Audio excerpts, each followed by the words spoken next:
Lecture 28 विश्लेषण चिकित्सा। आज हम जिस बात पर विचार करने वाले हैं उसका आपको पता है। मैंने यह स्वीकार किया है कि मनोविश्लेषण चिकित्सा के प्रभाव का अनिवार्य आधार स्थानांतरण अर्थात आदेश है। तब आपने मुझसे पूछा था कि हम सीधे ही आदेश का प्रयोग क्यों नहीं करते, और आपने यह संदेह भी व्यक्त किया था कि जब आदेश इतना बड़ा कार्य करता है तब भी क्या हम अपनी मनोवैज्ञानिक खोजों की आलम्बन निष्ठता या वैज्ञानिकता का समर्थन कर सकते हैं। मैंने इसका पूरा उत्तर देने का आपसे वायदा किया था। सीधा आदेश वह है जो लक्षणों द्वारा ग्रहण किए गए रूपों के विरुद्ध सीधे ही दिया जाता है। यह आपकी सत्ता और रोग की तह में मौजूद प्रेरक भावों के बीच एक द्वंद्व है। इस द्वंद्व में आप इन प्रेरक भावों के बारे में कुछ नहीं सोचते। आप सिर्फ यह आवश्यक समझते हैं कि रोगी लक्षणों के रूप में उनके व्यक्त होने को दबा दे। मुख्यतः इससे कोई फर्क नहीं पड़ता कि आप रोगी को सम्मोहित करते हैं या नहीं। बर्नहीम ने बड़े जोरदार शब्दों में बार बार कहा था कि आदेश सम्मोहन के व्यक्त रूपों का सार तत्व है और सम्मोहन स्वयं आदेश का परिणाम है, एक आदेशित अवस्था है। यह जागृत अवस्था में आदेश का प्रयोग करना पसंद करता था जिससे सम्मोहन में वही परिणाम प्राप्त हो सकते हैं। तो अब मैं अनुभव के परिणामों पर पहले विचार शुरू करूं या सिद्धांत संबंधी विवेचनाओं पर? हम अनुभव से शुरू करेंगे। मैंने 1889 में नॉन्सी में बर्नहीम को जा पकड़ा और मैं उसका शिष्य बन गया। मैंने उसकी आदेश वाली पुस्तक का जर्मन भाषा में अनुवाद किया। वर्षों तक मैं सम्मोहन द्वारा इलाज करता रहा। पहले तो मैं प्रतिषेधात्मक आदेशों द्वारा और बाद में ब्रायर की रोगी के आदेश के जीवन के बारे में पूरी जांच करने की प्रणाली को मिलाकर इलाज करता रहा। इसलिए सम्मोहन चिकित्सा या आदेश द्वारा चिकित्सा के परिणामों के बारे में विस्तृत आधार पर बोल सकता हूँ। एक पुरानी डॉक्टरी कहावत के अनुसार आदर्श चिकित्सा शैली शीघ्र कार्य करने वाली, भरोसा करने योग्य और रोगी को प्रिय लगने वाली होनी चाहिए। बर्नहीम की विधि से इसकी दो बातें निश्चित रूप से पूरी होती थी। यह बहुत शीघ्र अर्थात विश्लेषण चिकित्सा की अपेक्षा बहुत ही अधिक शीघ्र कार्य करती थी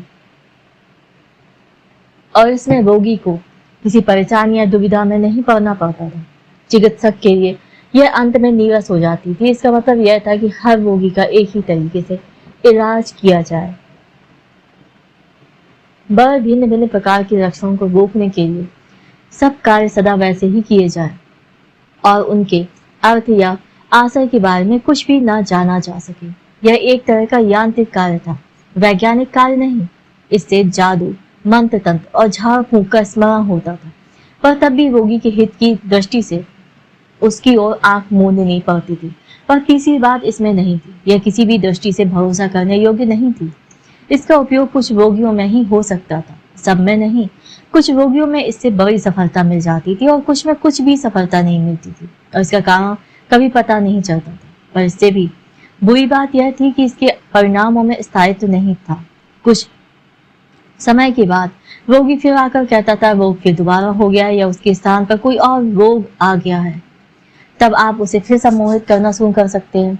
साथ ही आपको अनुभवी रोगों की यह चेतावनी भी ध्यान रखनी थी कि बार बार सम्मोहन करके रोगी से उसकी स्वतंत्रता छीनना उचित नहीं और उसे इस इलाज की आदत डाल देना ठीक नहीं, मानो यह कोई नींद लाने वाली दवा है। उधर यह भी सच है कि कभी कभी सब चीज हमारे मन के अनुकूल हो जाती थी। मामूली परिश्रम से पूर्ण और स्थायी सफलता मिल जाती थी, पर इस संतोषजनक परिणाम की अवस्थाएं छिपी रहती थी। एक रोगी में मैंने थोड़े से सम्मोहन के इलाज द्वारा एक उग्र अवस्था को पूरी तरह दूर कर दी, पर जब रोगी ने बिना उचित कारण के मेरे प्रति दुर्भाव अपनाया तब वह रोग फिर उसी रूप में हो गया। तब आपसी समझौते के बाद मैंने फिर उसे और अधिक पूरी तरह दूर कर दिया, पर जब वह दूसरी बार मेरी विरोधी बनी तब वह रोग फिर पैदा हो गया। एक और अवसर पर मुझे यह अनुभव हुआ। एक रोगी ने जिसके स्नायविक लक्षण में कई बार दूर कर चुका था, एक विशेष रूप से जमे हुए रोग के इलाज के समय एकाएक अपनी भुजाएं मेरी गर्दन में डाल दी। मैं चाहूं या ना चाहूं, पर इस तरह की चीज ने अंत में यह अनिवार्य कर दिया कि मैं अपने आदेश देने के अधिकार की प्रकृति और स्रोत की समस्या की जांच करूं। इतनी बात तो अनुभव के बारे में हुई। इससे पता चलता है कि सीधे आदेश का त्याग करके हमने कोई ऐसी चीज नहीं त्याग दी जिसके स्थान पर कोई और चीज ना आ सकती है। अब इन तथ्यों के साथ कुछ बातें और जोड़नी है। सम्मोहन की विधि का प्रयोग होने पर रोगी और चिकित्सक को कुछ भी प्रयत्न नहीं करना पड़ता। यह विधि अधिकतर डॉक्टरों द्वारा स्नायु रोगों के बारे में माने जाने वाले आम विचार से पूरी तरह मेल खाती है। डॉक्टर स्नायविक व्यक्ति से कहते हैं, आप में कोई रोग नहीं है, यह सिर्फ स्नायविकता है, इसलिए मेरे कुछ शब्दों से ही 5 मिनट में आपके सब कष्ट दूर हो जाएंगे। पर यह बात ऊर्जा के बारे में हमारे साधारण विश्वासों के विरुद्ध है। बहुत थोड़े प्रयास किसी भारी बोझ को बिना किसी उपयुक्त साधन की सहायता के सीधे ही जाकर हटा सकता है।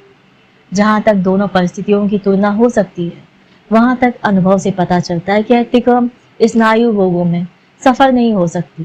पर मैं जानता हूं कि युक्ति आकार चीजें भी होती हैं। मनोविश्लेषण के द्वारा हमने जो जानकारी हासिल की है, उसे देखते हुए सम्मोहन के और मनोविश्लेषण के आदेशों के भेद का इन शब्दों में वर्णन किया जा सकता है। सम्मोहन चिकित्सा शैली मन में चल रही बात को ढकने को जैसे मानो उस पर पोछा फेरने की कोशिश करती है, और विश्लेषण की शैली उसे उघाड़ने की और कुछ चीज हटाने की कोशिश करती है। पहली अर्थात सम्मोहन की शैली प्रसाधन करती है और विश्लेषण की शैली शरीक्रिया। सम्मोहन शैली आदेश का उपयोग लक्षणों को रोकने में करती है। यह दमनों को और ताकत देती है, पर इतने काम के अलावा उन सब प्रक्रमों को जैसे का तैसा छोड़ देती है जिनसे लक्षण निर्माण हुआ है। विश्लेषण चिकित्सा शैली नीचे गहराई में रोग की जड़ों के पास उन द्वंद्वों में पहुंचती है जिनसे लक्षण पैदा होते हैं। यह आदेश का उपयोग उन द्वंद्वों के परिणाम को बदलने में करती है। सम्मोहन चिकित्सा शैली रोगी को निष्क्रिय और अपरिवर्तित रहने देती है, और इसीलिए वह रोग के प्रत्येक नए उत्तेजन के सामने असहाय हो जाती है।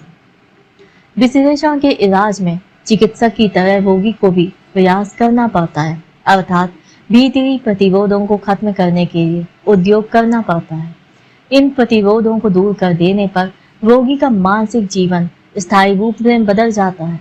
यह परिवर्तन की अधिक ऊंची सतह पर उठ जाता है और रोग की नई संभावनाओं से अप्रभावित बना रहता है। प्रतिरोधों को दूर करने का परिश्रम विश्लेषण चिकित्सा का आवश्यक कार्य है।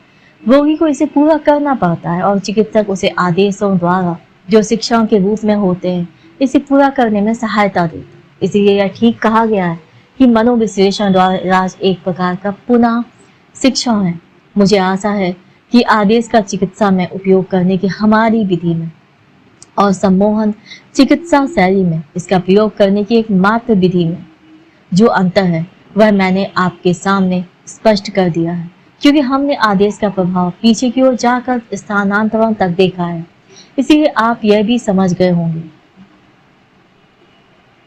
कि सम्मोहन चिकित्सा शैली में परिणाम इतना अविश्वसनीय क्यों होता है और विश्लेषण चिकित्सा शैली अपनी सीमाओं के अंदर क्यों भरोसे योग्य है।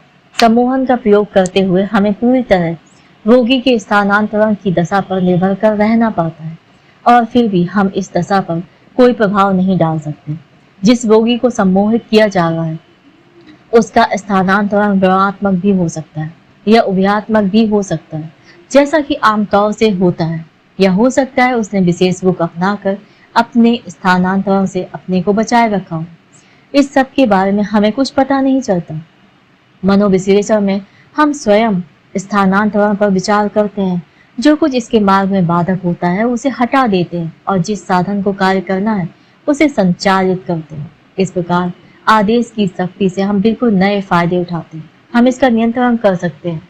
अब रोगी अकेला अपनी इच्छा के अनुसार अपनी आदेश वस्यता की व्यवस्था नहीं करता, बल्कि जहां तक वह इसके प्रभाव के अधीन हो सकता है वहां तक हम उसकी आदेश वस्यता को रास्ता दिखाते हैं। अब आप कहेंगे कि इस बात की परवाह किए बिना किए कि विश्लेषण के पीछे मौजूद प्रेरक बल को स्थानांतरण कहा जाए या आदेश, यह खतरा अब भी है कि रोगी पर हमारे प्रभाव के कारण हमारी खोजों की आलम्बन निश्चितता पर संदेह पैदा हो जाए, और जो चीज चिकित्सा में लाभकारक है वही गवेषणा में हानिकारक है। यह आक्षेप मनोविश्लेषण पर बहुत बार किया गया और यह मानना होगा कि यद्यपि यह आक्षेप उचित नहीं कहा जा सकता, पर फिर भी यह तर्क विरुद्ध नहीं है। यदि इसे उचित सिद्ध किया जा सकता तो मनोविश्लेषण एक विशेष रूप से छिपाया हुआ और खास प्रभावकारी किस्म का आदेश वाला इलाज ही होता है और रोगी के पिछले जीवन के अनुभवों, मानसिक गतिकी, अचेतन इत्यादि के बारे में इसके सब निष्कर्षों को हल के रूप में ही ग्रहण किया जा सकता है। इस प्रकार हमारे विरोधी यह सोचते हैं कि सारे अनुभव ना सही तो भी यौन अनुभवों का महत्व हमने पहले अपने भ्रष्ट मनों में ये सब बातें गढ़कर रोगी के मन में डाल दी है। इन आरोपों का खंडन सिद्धांत की अपेक्षा अनुभव की सहायता से अधिक संतोषजनक रीति से हो जाता है। जिसने स्वयं किसी का मनोविश्लेषण किया है उसे असंख्य बार यह निश्चय हुआ होगा कि इस तरह रोगी के मन में बातें डाल देना असंभव है, उसे किसी सिद्धांत विशेष का अनुयायी बना लेने में, और इस प्रकार चिकित्सक द्वारा माने जाने वाले किसी गलत विश्वास का विश्वासी बना लेने में कोई कठिनाई नहीं है। इस मामले में वह किसी आज्ञाकारी शिष्य की तरह व्यवहार करता है, पर इस तरह आपने सिर्फ उसकी बुद्धि पर असर डाला है, रोग पर नहीं।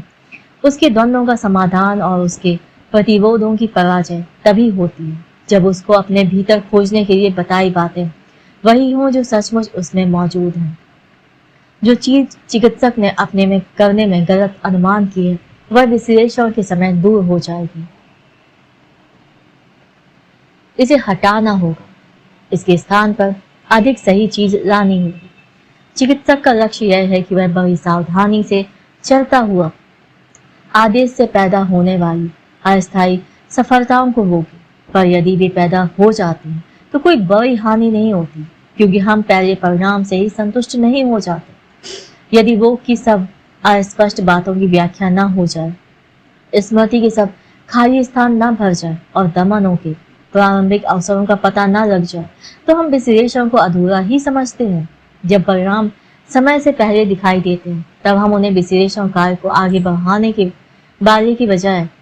वाले के बजाय रोकने वाले समझते हैं और बीच बीच में उस स्थानांतरण को उद्घाटित करके जिस पर वे स्थिर होते हैं उन्हें फिर नष्ट कर दिया जाता है।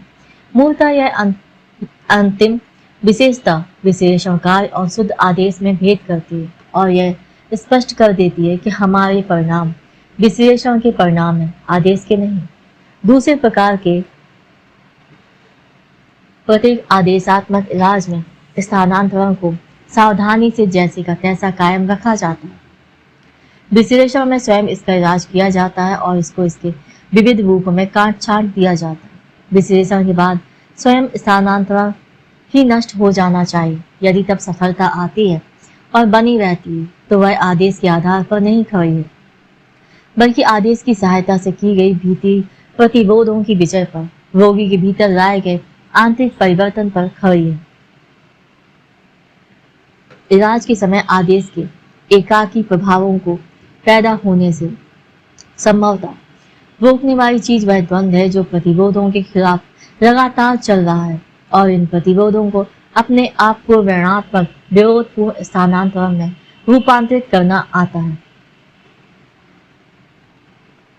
हम यह बताए बिना भी नहीं रह सकते कि विश्लेषण के बहुत सारे सूक्ष्म निष्कर्षों की जिनके आदेश द्वारा उत्पन्न होने का शक हो जाता है, दूसरे अवांछनीय स्रोतों से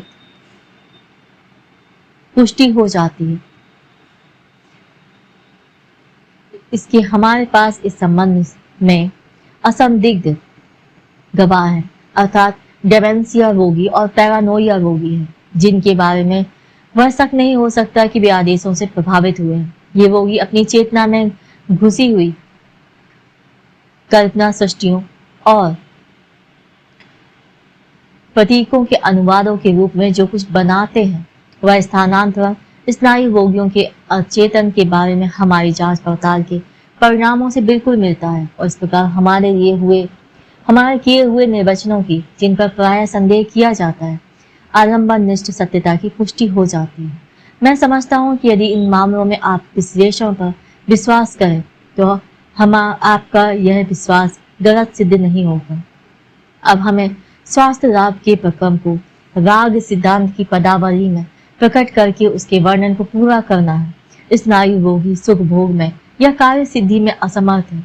सुख भोग में तो इस कारण कि उसका राग किसी यथार्थ आलम्बन से नहीं लगा हुआ है, और कार्य सिद्धि में इसलिए क्योंकि बहुत अधिक ऊर्जा जो वैसे उसके पास उपयोग करने के लिए होती है, राग को दमन किए रखने में और उसकी सिर उठाने की कोशिश वो विफल करने में ही खर्च हो जाती है। यदि उसके अहम और राग के बीच चल रहा द्वंद्व खत्म हो जाए और उसके अहम को उपयोग करने के लिए राग फिर मिल जाए तो वह स्वस्थ हो जाए। इसीलिए इलाज का काम यह है कि वह इसके पहले वाले लगावों से राग को छोड़ाए जो अहम की पहुंच से परे है, और इसे फिर अहम के लिए उपयोगी बनाए।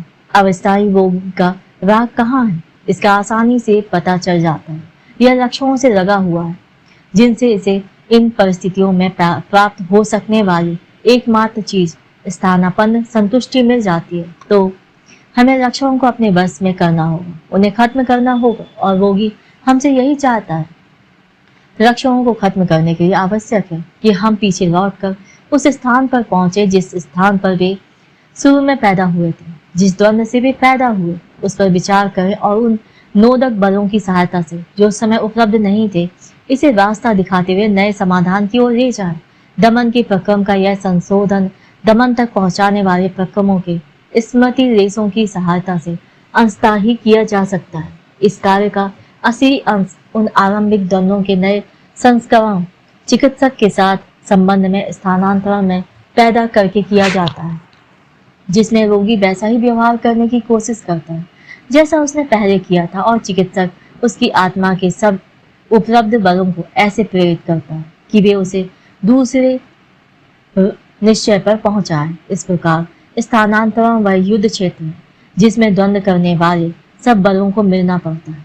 सारा राग और इसका विरोध करने वाले सब बलों को पूरी शक्ति एक चीज चिकित्सक के साथ संबंध पर केंद्रित हो जाती है। इस प्रकार यह अनिवार्य हो जाता है कि लक्षण अपने राग से वंचित हो जाए।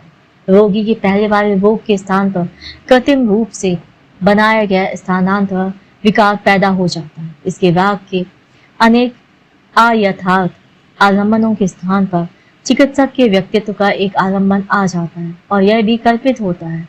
इस आलम्बन के विषय में यह जो नया द्वंद्व पैदा होता है वह विश्लेषक के आदेशों के ऊपरी तल पर अधिक ऊंची मानसिक सतहों पर आए हुए विश्लेषक के आदेशों द्वारा पैदा हुआ है, और वहां यह एक प्रकृत मानसिक द्वंद्व के रूप में चलाया जाता है, क्योंकि इस प्रकार एक नया दमन नहीं होने दिया जाता। इसलिए अहम और राग के बीच विरोध खत्म हो जाता है।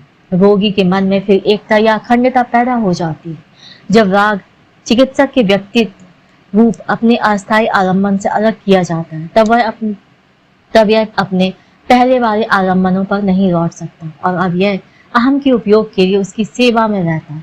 इलाज के समय इस द्वंद्व में हमारा विरोध करने वाले बलों में एक ओर तो राग की कुछ प्रवृत्तियों से अहम की अरुचि है जो प्रवृत्तियों का दमन करने के रूप में प्रकट हुई है, और दूसरी ओर राग की आसक्ता या लगन या चिपकूपन है जो उन आलम्बनों से आसानी से अलग नहीं होता जिन्हें इसने एक बार आच्छादित किया है।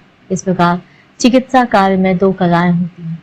पहली कला में सारे राग को लक्षणों से परे धकेल कर स्थानांतरण में लाया जाता है और वहां इकट्ठा कर दिया जाता है, और दूसरी कला में इस नए आलम्बन के आसपास द्वंद्व होता रहता है और राग को इससे मुक्त किया जाता है। इस नए संघर्ष के सफल परिणाम का निश्चय परिवर्तन यह है कि दमन को परे रखा जाए, जिससे राग अचेतन में भागकर अपने आप को अहम से फिर न हटा सके। यह बात विश्लेषक के आदेशों के परिणाम स्वरूप अहम में होने वाले परिवर्तनों से संभव हो जाती है। अचेतन को क्षीण करके अहम निर्वचन कार्य द्वारा जिससे अचेतन सामग्री चेतन में आ जाती है, विस्तृत हो जाता है।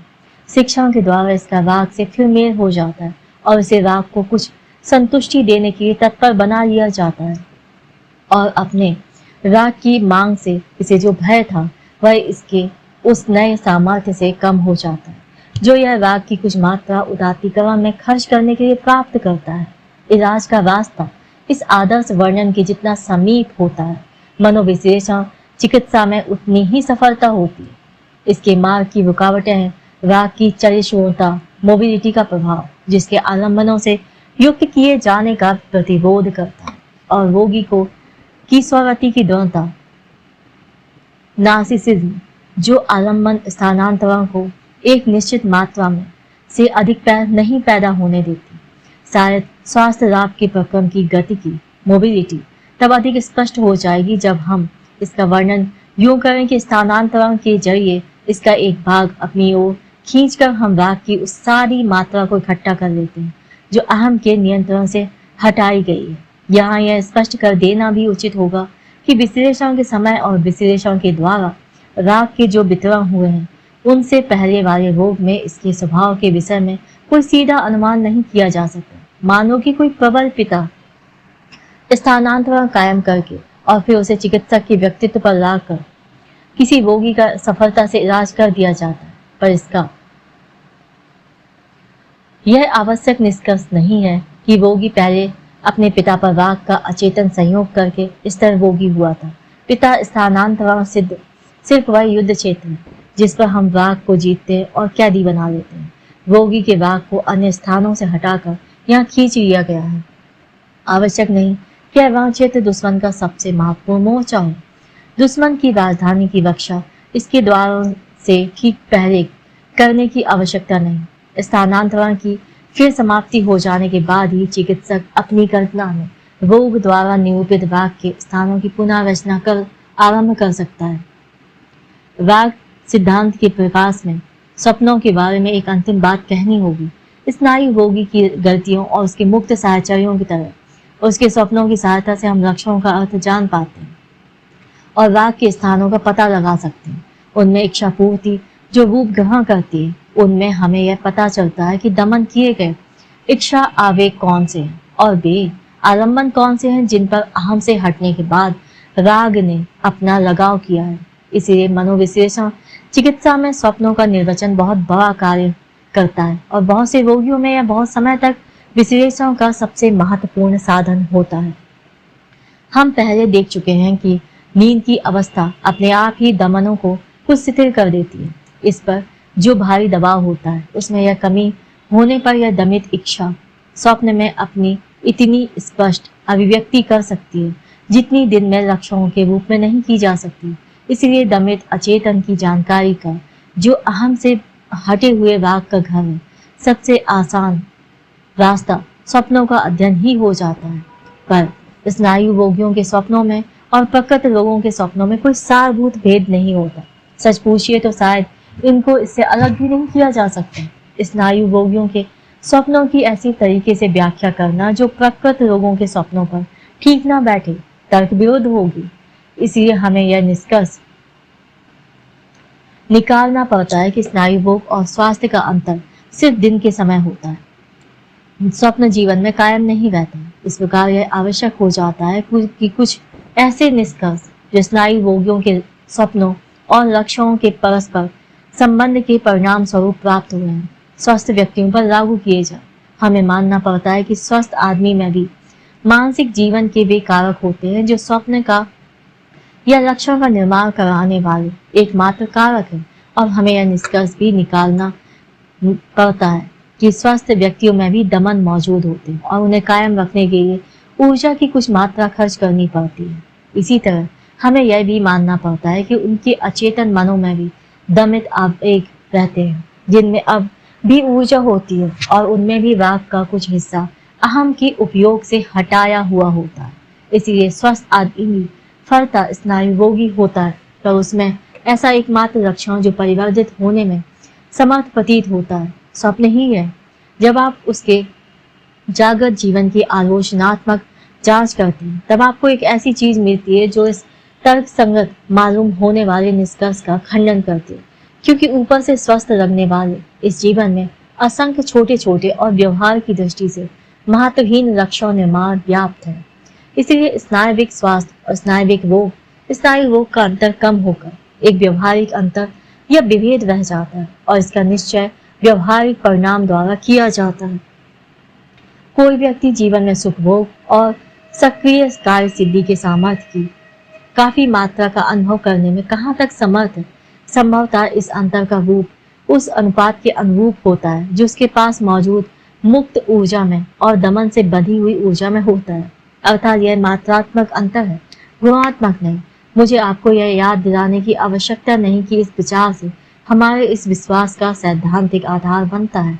स्नायु रोगों का सार्थक इलाज अवश्य किया जा सकता है, चाहे इसका आधार शरीर रचना पर आधारित आश्रित स्वभाव या मनोविन्यास भी हो। इसलिए स्वास्थ्य की विशेषताओं की जानकारी प्रदान करते हुए इतनी बात स्नायु रोगी और स्वस्थ व्यक्तियों के स्वप्न समान होने से अनुमित की जा सकती है, पर स्वयं स्वप्नों के बारे में एक और अनुमान निकालना होगा, और वह यह कि उन्हें स्नायविक लक्षणों के साथ उनके बंधन से पृथक नहीं किया जा सकता। कि हम यह मानने के लिए स्वतंत्र नहीं हैं कि उनकी सारभूत प्रकृति उन्हें इस सूत्र में बांध देने से खत्म हो जाती है कि वे विचारों का अभिव्यक्ति के बहुत पुराने और अप्रचलित रूपों में अनुवाद है, और हमें यह निष्कर्ष निकालना होगा कि उनसे राग के वे विन्यास और इच्छा के भी आलम्बन प्रकट होते हैं जो उस समय सचमुच क्रियाशील और प्रबल हैं। अब हम लगभग अंत पर आ गए हैं। शायद आप इस बात से निराश होंगे कि मनोविश्लेषण चिकित्सा की चर्चा करते हुए मैंने सिर्फ सिद्धांत पर विचार किया है, और जिन अवस्थाओं में इलाज किया जाता है या इसके जो परिणाम होते हैं उनके बारे में मैंने आपको कुछ नहीं बताया, पर मैं उन दोनों को छोड़ता हूँ।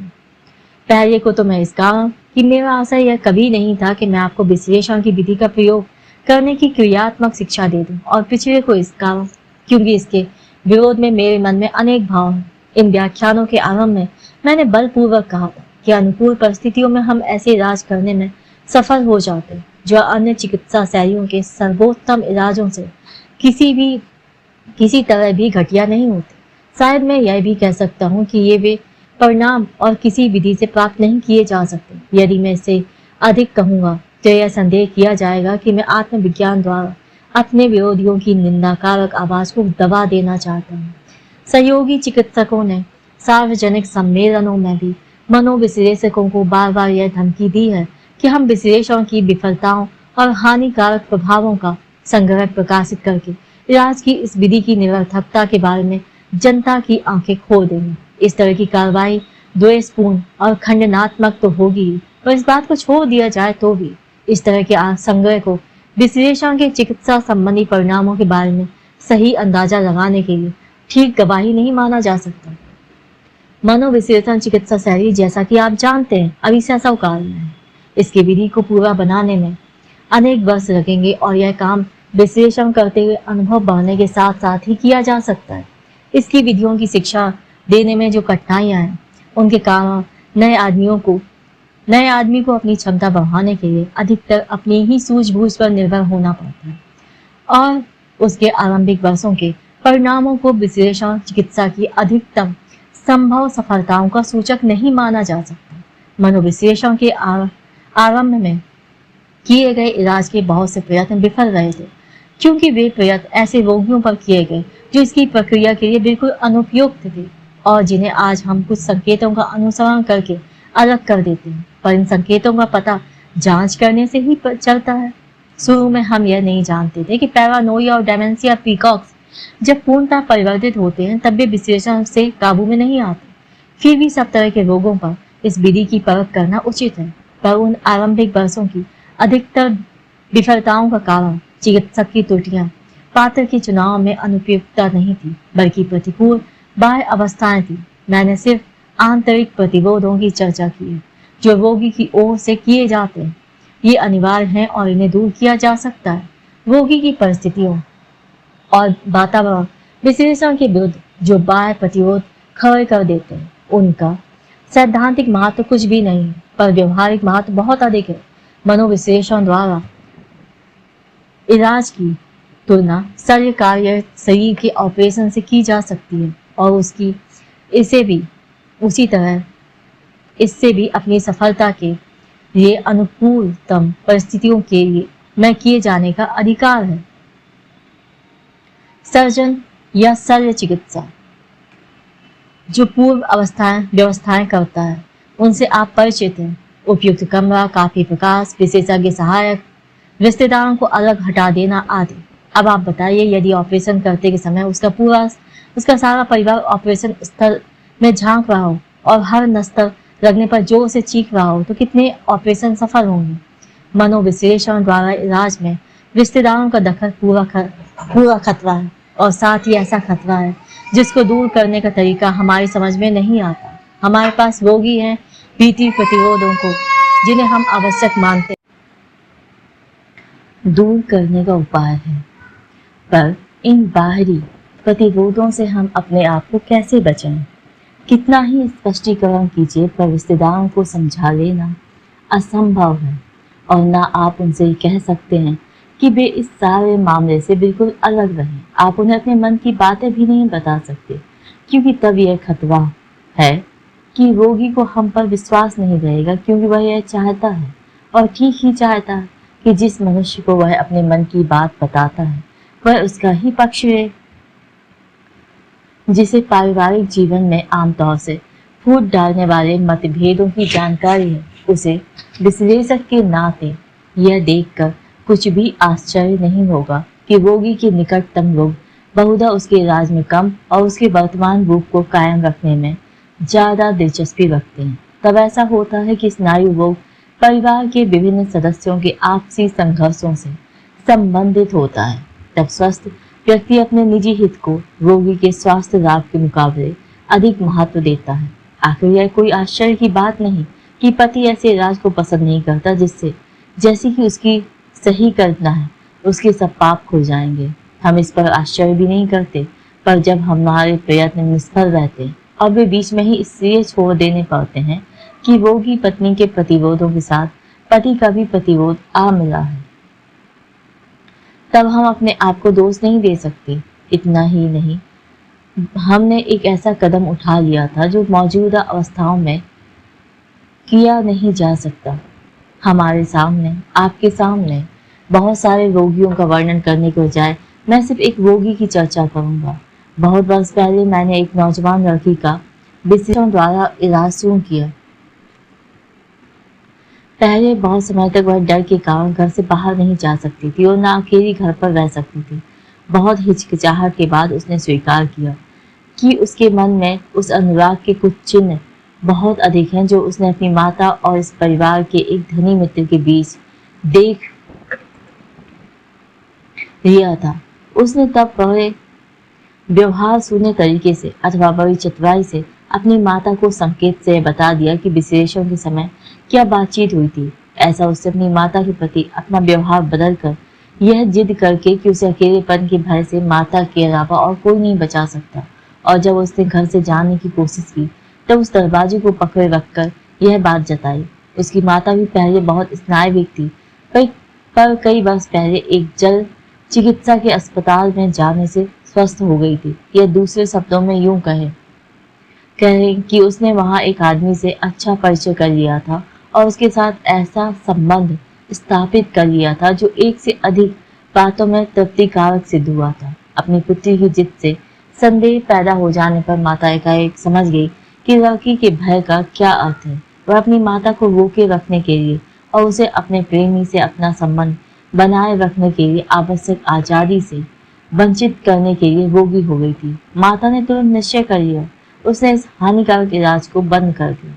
लड़की को स्नायु रोगियों के एक आश्रम में भेज दिया गया और बहुत वर्षों तक उसे दिखाकर यह कहा जाता रहा कि यह बेचारी मनोविश्लेषण की मारी हुई है। और मेरे इलाज के दुष्परिणामों के बारे में भी ऐसी ही विरोधी अफवाहें उड़ती रही। मैं चुप रहा क्योंकि मैं यह समझता था कि मैं अपने पेशे की गोपनीयता के नियमों से बंधा हुआ हूँ। बरसों बाद मुझे एक सहयोगी से पता चला जो उस आश्रम में गया था, जिसने अकेलेपन से डरने वाली उस लड़की को देखा था कि उसकी माता और उस धनी आदमी के संबंध के बारे में हर कोई जानता है और संभवतः उस स्त्री का पति और लड़की का पिता जानबूझकर इसकी ओर से आंखें बंद किए हुए हैं। इस रहस्य पर उस लड़की के इलाज को कुर्बान कर दिया गया। युद्ध से पहले के वर्षों में जबकि बहुत से देशों से रोगियों के आ जाने के कारण मैं अपने नगर की खुशी नाखुशी पर निर्भर नहीं रहा था, तब मैंने यह नियम बना लिया था कि मैं ऐसे व्यक्ति का इलाज अपने हाथ में नहीं लेता था जो जीवन के सब आवश्यक रिश्तों से स्वतंत्र ना हो। हर एक मनोविश्लेषण यह नियम नहीं बना सकता।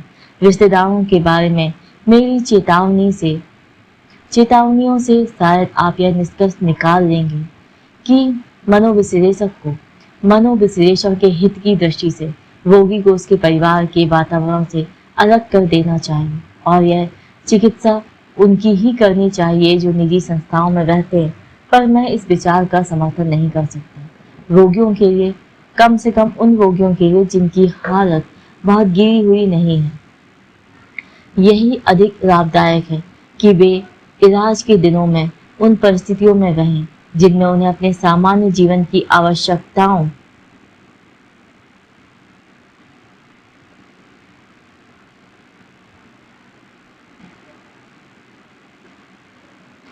में जिनमें उन्हें सामान्य जीवन की आवश्यकताओं से द्वंद्व करना पड़े। पर रिश्तेदारों को अपने व्यवहार से इस लाभ को नष्ट नहीं होने देना चाहिए। और सबसे बड़ी बात यह है कि उन्हें डॉक्टर के चिकित्सा प्रयत्न का विरोध नहीं करना चाहिए।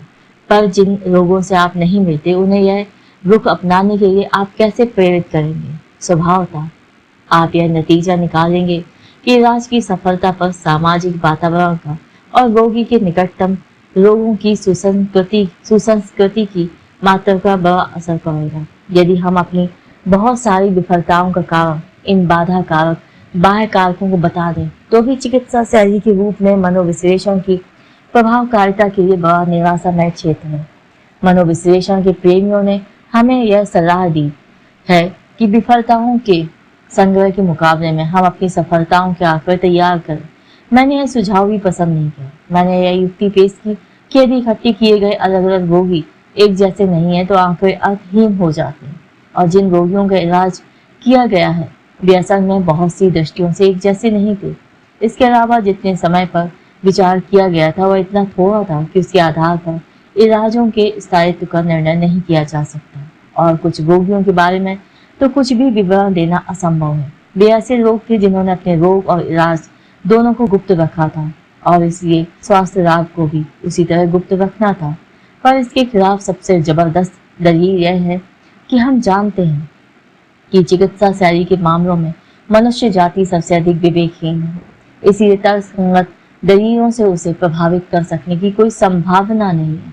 इलाज के संबंध में नई बात को या तो बड़े प्रबल उत्साह से ग्रहण किया जाता है, जैसे कि उदाहरण के लिए तब हुआ था जब कोच ने ट्यूबरक्यूलिन के बारे में अपने परिणाम पहले प्रकाशित किए थे, अथवा इस पर बहुत अधिक अविश्वास किया जाता है, जैसा जेनर के टीके वैक्सीनेशन के बारे में हुआ था, जो असल में एक स्वर्गीय वरदान था पर जिसके विरोधी आज भी मौजूद हैं।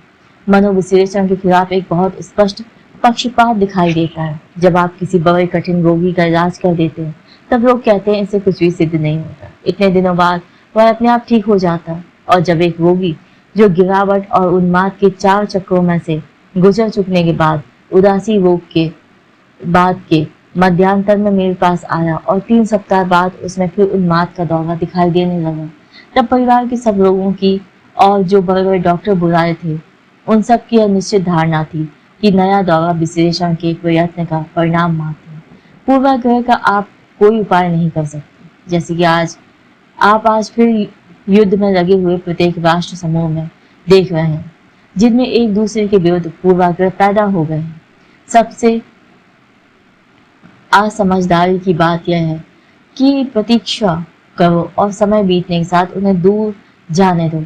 एक दिन आता है जब वही लोग उन्हीं वस्तुओं को पहले से भिन्न रूप में देखने लगते हैं। पहले उनका विचार क्यों और था और यह बात सदा छिपी रहती है। संभवतः विश्लेषण चिकित्सा शैली के विरुद्ध पूर्वाग्रह ढीला पड़ने लगा।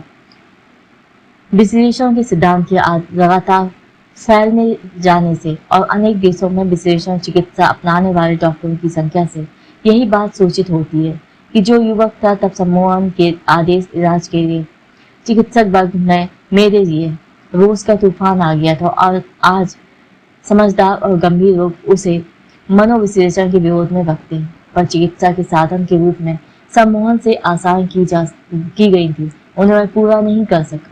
हम मनोविश्लेषक लोग इन सच्चे उत्तराधिकारी एक सच्चे उत्तराधिकारी होने का दावा कर सकते हैं। और हमें यह नहीं भूलना चाहिए कि इससे हमें कितना अधिक बढ़ावा और सैद्धांतिक विकास प्राप्त हुआ है। मनोविश्लेषण के जो हानिकारक प्रभाव हुए बतलाए जाते हैं वे सिर्फ द्वंद्व की आशंका या प्रकोप के रूप में बीच में आने वाले रूप तक ही सीमित है, और ये रूप पैदा हो सकते हैं जब विश्लेषण ठीक तरह न किया जाए या इसे एकाएक रोक दिया जाए। हम अपने रोगियों के साथ जो कुछ करते हैं उसका वर्णन आप रख सकते हैं, और अब आप स्वयं यह फैसला कर सकते हैं कि क्या हमारे प्रयत्न स्थायी हानि हो सकती है। विश्लेषण का दुरुपयोग कई तरह किया जा सकता है, विशेष रूप से स्थानांतरण धूर्त चिकित्सक के हाथ में बड़ा खतरनाक हथियार है, पर कोई भी दवाई दुरुपयोग से नहीं बच सकती। यदि किसी चाकू में धार नहीं तो वह शल्य चिकित्सक के लिए भी बेकार है। अब मैं समाप्त ही करने वाला हूँ। मैं सिर्फ परंपरागत औपचारिकता के लिए मैं यह बात नहीं कह रहा कि मैंने आपके सामने जो व्याख्यान दिए हैं उनकी बातों से बहुत सी त्रुटियों से मैं स्वयं बहुत परेशान हूँ। मुझे इस बात का सबसे अधिक खेद था। अनेक बार मैंने किसी विषय का संक्षिप्त उल्लेख करने के बाद आगे फिर उस पर विचार करने का वचन दिया, फिर जिस प्रसंग में मैं अपना वचन पूरा नहीं कर सकता था वह नहीं आया। मैंने एक ऐसी चीज का विवरण आपके सामने करने का भार उठाया था जो अभी अधूरी है और परिवर्तित ही हो रही है। अब मेरा संक्षिप्त सारांश भी अधूरा रह गया है। बहुत से स्थानों पर मैंने निष्कर्ष निकालने के लिए सारी चीज तैयार कर दी, पर निष्कर्ष नहीं निकला। पर मैं अब आप पर मनोविश्लेषण का विशेषज्ञ बनाने का लक्ष्य नहीं रख सकता था। मैं तो सिर्फ चाहता था कि आपको इसकी समझ के रास्ते पर डाल दूं और इसमें आप में दिलचस्पी पैदा कर दूं। Thank you very much for listening. This is the end of the book. Have a nice day. Have a healthy day.